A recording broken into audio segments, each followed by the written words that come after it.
தமிழகம் முழுவதும் இன்று கிராம சபை கூட்டம் நடைபெற்றது. புதுக்கோட்டை ஒன்றியம் வாராப்பூர் ஊராட்சியில் நடைபெற்ற கிராம சபை கூட்டத்தில் புதுக்கோட்டை மாவட்ட ஆட்சித்தலைவர் அருணா ஐஏஎஸ் மற்றும் புதுக்கோட்டை சட்டமன்ற உறுப்பினர் முத்துராஜா ஆகியோர் கலந்து கொண்டு மரக்கன்று நட்டு பின்னர் கிராம சபை கூட்டத்தை தொடங்கி வைத்து சிறப்புரையாற்றினர். இந்நிகழ்ச்சியில் ஊராட்சி மன்ற தலைவர் மற்றும் அதிகாரிகள், பொதுமக்கள் திரளாக கலந்து கொண்டு சிறப்பித்தனர்.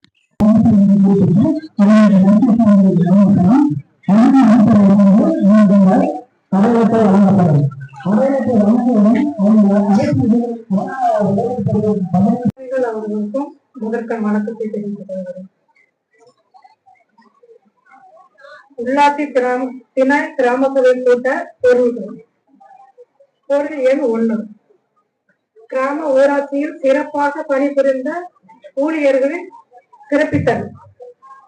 கிராம ஊராட்சியில் தங்களை முழுமையாக ஈடுபடுத்தி சிறப்பாக சேவை புரிந்த தூய்மை காவலர்கள் உள்ளிட்ட தூய்மை பணியாளர்களுக்கு கிராம சபை மூலம் பாராட்டு தெரிவித்தல். பொருள் 2. கிராம ஊராட்சியில் சிறப்பாக செயல்பட்டுக் கொண்டிருக்கும் மகளிர் சுய உதவி குழுக்களை கௌரவித்தல். கிராம ஊராட்சியின் வளர்ச்சியில் முதுகெலும்பாக திகழும் மகளிர் சுய உதவி குழுக்களை ஊக்குவிக்கும் பொருட்டு சிறப்பாக செயல்பட்ட மகளிர்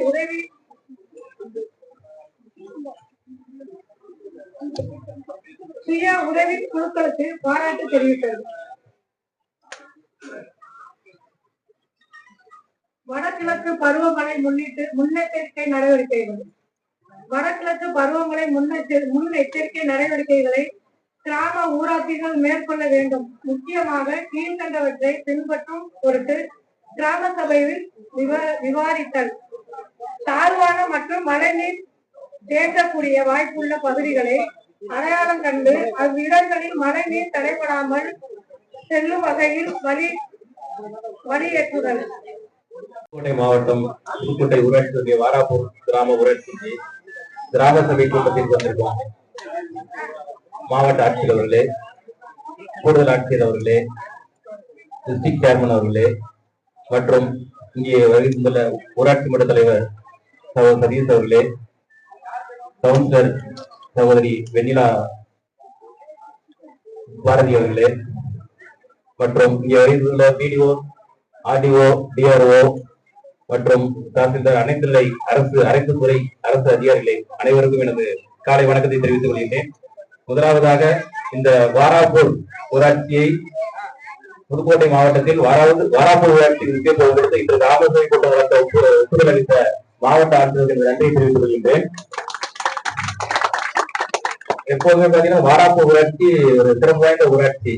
புதுக்கோட்டை ஒன்றியத்துல பாத்தீங்கன்னா முக்கியமான 2-3 ஊராட்சி, பெரிய ஊராட்சியில பாத்தீங்கன்னா வாராப்பூர் ஒன்று. அதே மாதிரி கடந்த 3 வருஷத்துல மாண்பு முதலமைச்சர் ஆட்சி ஏற்ற 3 வருஷத்துல பாத்தீங்கன்னா வாராப்பூர் ஊராட்சிக்கு அதிகப்படியான நலத்திட்டங்களை நமது மாண்பு முதலமைச்சர்கள் வழங்கியுள்ளார்கள். முதலாவதா வந்து பாத்தீங்கன்னா இந்த 108 ஆம்புலன்ஸ் இல்லாம இருந்துச்சு. ஆட்சிக்கு வந்த உடனேயே இந்த வாராப்பூர் ஆட்சிக்கு 108 டிபார்ட்மெண்ட் கொண்டாந்து பிஎஸ்சில 108 கொடுத்தோம். அது மட்டும் இல்ல, நம்ம எந்தெந்த சட்டமன்ற உறுப்பினர் நிதியிலிருந்து ஒரு மேலப்புலவன்காடு பகுதிக்கும் சிந்தநெறிப்பட்டிக்கும் 30,000 லிட்டர் 10,000 லிட்டர் டேங்க் கொடுத்தோம். அப்புறம் சைக்கிள் ஸ்டாண்ட் கூடு கொடுத்தோம். இன்னொன்னு, மக்கள் வாராப்பூர் ஊராட்சியில் மக்கள் நீண்டநாள் கோரிக்கையான அந்த வாராப்பூர் உயர்நிலை பள்ளியை மேல்நிலை பள்ளியாக தர சட்டமன்றத்திலேயே கோரிக்கை வச்சு அதற்கான நடைமுறைகள் நடைபெற்றது. கண்டிப்பாக வரக்கூடிய காலங்களில் வந்து வாராப்பூர் உயர்நிலை பள்ளி மேல்நிலை பள்ளியாக கண்டிப்பாக தரம் உயர்த்தப்படும். அது எந்த விதமான மாற்று கருத்துமே கிடையாது. அதே மாதிரி பல்வேறு திட்டங்கள், நிறைய திட்டங்கள் கொடுத்திருக்காரு. 25-30 திட்டங்கள், நிறைய திட்டங்கள் வாராப்பூர் பஞ்சாயத்தில் நடைபெற்றிருக்குன்னு சொன்னோம்னா நேரம் பட்டாது. இன்னொன்று குறிப்பா என்னோட கோரிக்கை பாத்தீங்கன்னா அந்த நெம்மேலிப்பட்டிக்கு போக கேட்டுருக்காங்க. நான் கலெக்டர்டையும் சொல்லி ஒரு ஸ்பெஷல் பண்ற நெம்மேலிப்பட்டிக்கு அவர் சொல்றது மாதிரி நான் சொல்லிடுறேன். இல்லைன்னா ஒரு நெம்மேலி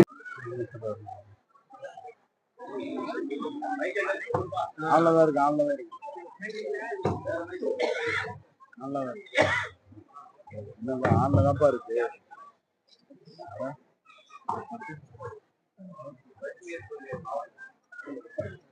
மதிப்பிற்குரிய மாவட்ட ஆட்சித்தலைவர், சட்டமன்ற உறுப்பினர்கள், சேர்மன் இது புதுக்கோட்டை டிஸ்ட்ரிக்ட் சேர்மன், வேற எல்லா ஆபீஷியல்ஸ், ஊராட்சி தலைவர் அனைவருக்கும் வணக்கம். இது ஆடி பத்தி இந்த இது கிராமத்துல நிறைய வேலை நடந்துங்க. லாஸ்ட் கடைசிய 3-4 வருஷம் இந்த வருஷம் டோட்டல் வந்து MGNRGS 118 வேலை வந்து நடந்துங்க. 118 வேலை தான். 54 வந்து லேபர் ஒர்க்ஸ் இருக்கும் அண்ட் 66 வந்து மெட்டீரியல் ஒர்க்ஸ் இருக்கும் லேபர். பட் ஆனா இது லேபர் ஒர்க்ஸ், ஆனா இது 100 நாள் வேலைக்கு இங்க வந்து லேபர் வந்து ரொம்ப கம்மியா ஜெனரேட் பண்ணுங்க. ஊராட்சி தலைவருக்கு நான் ஏற்கனவே பேசி இங்க ஆவரேஜ் வந்து ரொம்ப கம்மியா இருக்கும். 54 வந்து இங்க ஆவரேஜ். ஆனா இது 95 வந்து ஃபுல்லா புதுக்கோட்டை பிளாக்ல இருக்கும். இங்க 54 ஆவரேஜா இருக்கும். சோ கொஞ்சம் இதை இன்க்ரீஸ் பண்ணுங்க.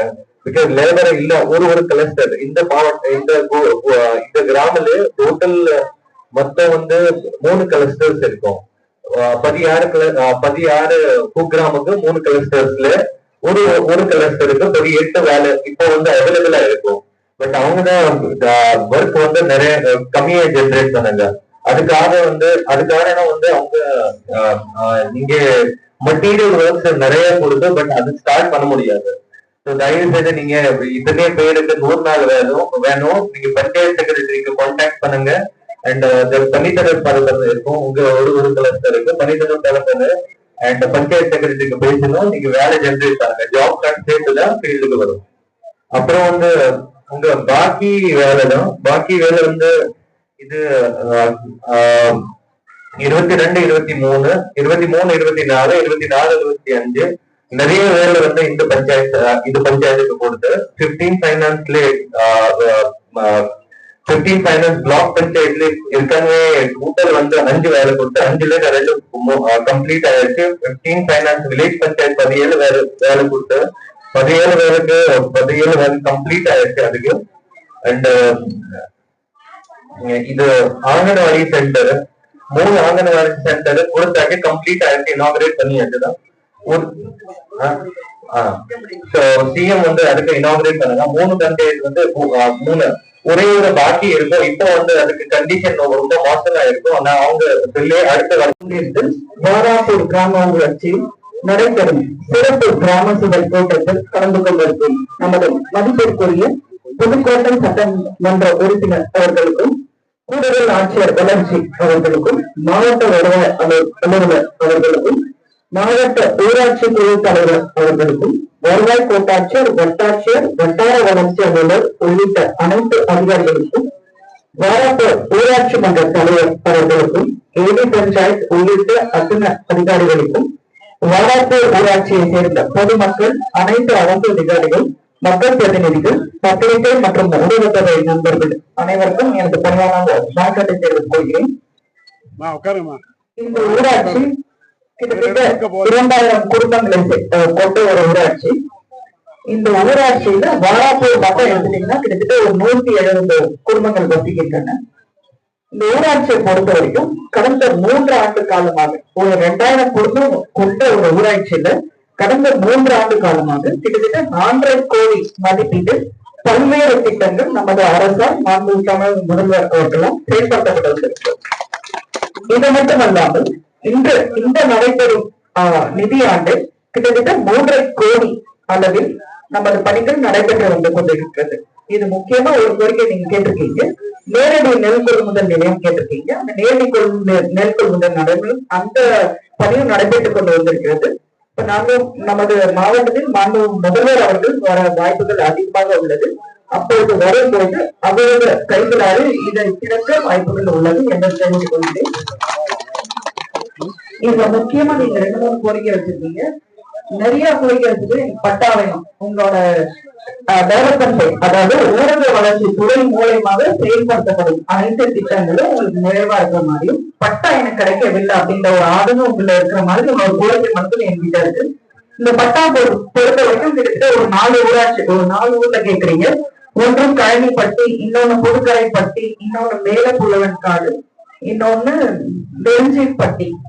இந்த ஊராட்சியில நீங்க எல்லாமே பட்டா கேட்டிருக்கீங்க. அந்த பட்டாவை பொறுத்த வரைக்கும் கழனிப்பட்டி அப்படின்ற இடம் வந்து காடு புறம்போக்கா இருக்கு. இந்த காடு புறம்போக்கு நம்ம பரிந்துரை செய்து இப்போ சேலத்துல இருக்க வனசரக அலுவலர் அவர்களுக்கு அனுப்பப்பட்டு பரிசீலனையில் உள்ளது. இது விரைவில் வகை மாற்றம் செய்யப்படும் அப்படின்ற உத்தரவாதத்தை உங்களுக்கு தெரிவித்துக் கொள்கிறேன். அடுத்ததாக நெருங்கிப்பட்டி, பொதுக்கரையப்பட்டி, மேலப்புலகம் காடு. இந்த மூன்று இடத்துலயும் உங்களுக்கு பக்கத்துல எம்எல்ஏ சார் உத்தரவாதம் கொடுக்குறாங்க. அதனால நீங்க சந்தோஷமா இருங்கன்னு அப்பப்போ சொல்லிட்டே இருக்காரு. சார் நாங்க வந்து சொல்ல மாட்டோம், நான் செஞ்சு காட்டுவோம் உங்களுக்கு. இந்த மூன்று ஊராட்சியிலும் உங்களுக்கு பட்டா நாங்க ரெடி பண்ணிட்டோம். அது கண்டிப்பா உங்களுக்கு வந்து இப்போ முதல்வர் அவர்கள் நம்மளோட மாவட்டத்துக்கு வரும்போது அவரது கைதுல வந்து உங்களுக்கு வழங்கப்படும் அப்படின்ற உத்தரவாதத்தை உங்களுக்கு தெரிவித்துக் கொள்கிறேன். இந்த மூணுமே கன்ஃபார்ம். அந்த சேலம் மட்டும் கொஞ்சம் டைம் ஆகும். ஏன்னா போயிட்டு வனசரக அலுவலர் அவரை பார்த்துட்டு நம்மளுக்கு கொஞ்சம் டைம் ஆகும். பட் இந்த கழனிப்பட்டி அப்படின்ற ஊராட்சியில இருந்து மட்டும் கொஞ்சம் லேட் ஆகும். பட் இருக்க நெருங்கிப்பட்டி, பொதுக்கரையன்பட்டி, மேலப்புலகம் காடு எல்லாத்தையும் உடனே உங்களுக்கு கொடுக்கப்படும் அப்படின்ற உத்தரவாதம் கொடுத்துக் கொள்கிறேன். பொதுவா ஒவ்வொரு கூட்டத்துக்கும் போகும்போது நான் 2-3 விஷயங்கள் பேசுவேன். ஒண்ணு கல்வி பத்தின விஷயம், இன்னொன்னு சுகாதாரம் பத்தின விஷயம். குறிப்பா பெண்களோட சுகாதாரத்தை பத்தி நான் ஒவ்வொரு கூட்டத்திலையும் பேசிட்டே இருப்பேன். என்ன அப்படின்னா நம்மளோட பெண்கள் இந்த கூட்டத்திலையும் பாத்தீங்க அப்படின்னா பெண்கள் தான் அதிகமா இருக்கும். ஆனா பெண்கள் கூட்டத்துக்கு மட்டும் தான் வருவாங்களா, மத்த எதுவும் பண்ண மாட்டாங்களா அப்படின்ற கேள்வி ஒன்று இருக்கும். அப்படி கிடையாது. பெண்கள் தான் வந்து பொறுமையும் செய்யாம இருப்பாங்க. என்னை சுத்தி இருக்காங்களா அங்கெல்லாம் இருந்தாலும் நான் சொல்றது என்னன்னா பொறுமையோடும் பெருமையோட இருப்பது பெண்கள் மட்டும்தான். அவர்கள் தான் இருப்பாங்க. உங்களோட பெருமையும் பொறுமையும் அறிந்து கொண்ட மனு முதல்வர் அவர்கள் உங்களுக்காக கலைஞரின் மகளிர் உரிமை திட்டம் அப்படின்ற ஒரு திட்டத்தை ஆரம்பிச்சாங்க. அந்த உரிமை திட்டம் உங்களுக்கு நிறைய வார்த்தை வச்சிருக்கலாம். அந்த திட்டத்தின் பேர்ல என்ன சொல்லிருக்கலாம், உங்களுக்கு ஓல்டேஜ் பென்ஷன் சொல்லியிருக்கான், ஓய்வூதியம் சொல்லியிருக்கான். அப்படி எதுவுமே சொல்லல. அவங்க சொன்னது என்னன்னா உரிமை திட்டம் அப்படின்னா நம்ம எல்லாரும் வீட்டுல இருந்து நம்மளோட கணவரை பார்த்துக்கிட்டோ நம்மளோட குழந்தைகளை பார்த்துட்டோ இதையும் தாண்டி குடும்பத்துக்காக உழைச்சி சம்பாதிச்சு கொடுக்கறதோ இதை வந்து மதிச்சு உங்களோட உரிமை அப்படின்னு சொல்லி நீங்க அதை வாங்கணும்னு சொல்லி கொடுத்த பணம் தான் 1000 ரூபாய். அந்த 1000 ரூபாய் நீங்க வாங்கும் பொழுது உங்க கையில நீங்க யாரையும் எதிர்பார்க்க வேணாம். உங்களோட கணவரையோ உங்களோட மகனையோ எதிர்பார்க்க வேண்டாம். அந்த பணம் உங்களோட கணக்குல போகும்போது நீங்க உரிமை கொண்டாடுறீங்க, நீங்க எடுத்துக்கிறீங்க, யாரையும் சார்ந்து இருக்காம இருக்கிறீங்க. இது வந்து ஒரு மிகப்பெரிய திட்டம். இதுல சில மனக்குறைகள் இருக்கிறதா நம்மளோட மதிப்பிற்குரிய எம்எல்ஏ சார் சொன்னாங்க. என்ன சொன்னாங்கன்னா நிறைய பேர் கிடைக்கல அப்படின்றாங்க. இது முதல் கட்டம் போச்சு. 2வது கட்டம் ஒன்று இருக்கு. அப்படி இருக்கும்போது நம்மளோட வட்டாட்சியர் அவர்கள் கண்டிப்பா வருவாங்க. வரும்பொழுது உங்கள்கிட்ட இந்த மனு பெறுவார்கள். மனு பெற்று நம்மளுக்கு ஆன்லைன்ல ஓபன் ஆகும். கம்ப்யூட்டர்ல கவர்மெண்ட்ல இருந்து ஓபன் பண்ணணும். அப்படி இருந்தா மட்டும்தான் உங்களோட மனுக்குள்ள உள்ளடக்கி உள்ளீடு செய்து உங்களுக்கு கிடைக்குதா இல்லையான்னு முடிவுக்கு வர முடியும். சோ கண்டிப்பாக தகுதி உள்ள அனைத்து பெண்களுக்கும் இந்த கலைஞர் மகளிர் உரிமை திட்டம் கண்டிப்பா கிடைக்கும் அப்படின்ற ஒரு தெரிவித்துக் கொள்கிறேன். இது மட்டும் இல்லாம சரி ரைட் இது பணம் வந்தாச்சு, அதுக்குள்ள நம்ம என்ன செய்யணும், பெண் குழந்தைகளை படிக்க வைக்கணும். இந்த கல்வின்றது ரொம்ப ரொம்ப முக்கியம். கல்வி இல்லாம நிறைய குழந்தைகள் இன்றைக்கு பாதை மாறி போறது நிறைய பார்த்துட்டு இருக்கோம் இன்றைய காலகட்டத்தில். ஏன்னா எல்லா கிராமத்திலயும் எது இருக்க கையில இல்லாத மொபைல் வச்சிருக்கோம். அந்த மொபைல்ல எதை முக்கியமா பாக்குறோமோ அதே நேரம் விட்டுருக்கோம், எதை பாக்குறதோட ரொம்ப நேரம் பார்த்துட்டு இருக்கோம். இந்த தாய்மார்கள் சீரியல்ல போன்ல பார்க்க ஆரம்பிச்சிட்டாங்க. மாடு மேய்க்க போறாங்க, ஆடு மேய்க்க போறாங்க, காட்டுல உட்காந்து போன கையில வச்சுட்டு சீரியல் பார்த்துட்டு இருக்காங்க. மிஸ் ஆயிடுச்சா உடனே யூடியூப்ல போய் பார்க்க ஆரம்பிச்சுறாங்க. சோ அந்த அளவுக்கு வந்து நம்ம ஒரு டெக்னாலஜில முன்னேறி இருக்கோம். ஆனா இந்த டெக்னாலஜியை வச்சு நம்ம பின் நோக்கி போகக்கூடாது. நம்மளோட வாழ்க்கை முன்னேற்றம் டெக்னாலஜி நம்ம சாதகமா யூஸ் பண்ணிக்கவே தவிர பாதகமா யூஸ் பண்ணவே கூடாது. குறிப்பா இளைஞர்கள் என்பவர்கள் நம்மளோட மாவட்டத்துல இந்த ட்ரக் அபியூஸ் போதை பொருள் பயன்பாடு வந்து இன்க்ரீசிங் இப்ப கொஞ்சம் ஏற்றம் அடைகிற மாதிரி ஒரு சூழ்நிலை இருக்கு. தயவுக்கு இந்த இளைஞர்களோ இளைஞர்களோ அது பக்கம் திரும்பாமல் நம்மளோட நோக்கம் வந்து படிப்பா இருக்கணும். கல்வி முடிச்சால் மட்டும்தான் நீங்க தலை நிமிர்ந்து உயர்ந்து நிற்க முடியும். உங்களோட ஒரு ஜெனரேஷன் மாறணும் அப்படின்னா நீங்க படிச்சா மட்டும்தான் உங்களோட ஜெனரேஷன் மாற முடியும். இன்னைக்கு நான் இங்க உட்கார்ந்துருக்கேன் அப்படின்னா நான் படிச்சனால எங்க அப்பா படிச்சனால நான் இங்க வந்தது. நான் சும்மா வந்து உட்கார முடியாது, வந்து உட்கார்ந்து படிக்கணும். நம்மளோட மதிப்பிற்குரிய மாவட்ட கூடுதல் ஆட்சியரும் சரி, நம்மளோட சட்டமன்ற உறுப்பினரும் சரி, சட்டமன்ற உறுப்பினராவது மருத்துவத்துறையை படிச்சு முடிச்சுட்டு தான் அவர் வந்து இன்னைக்கு சட்டமன்ற உறுப்பினராக இருக்காரு.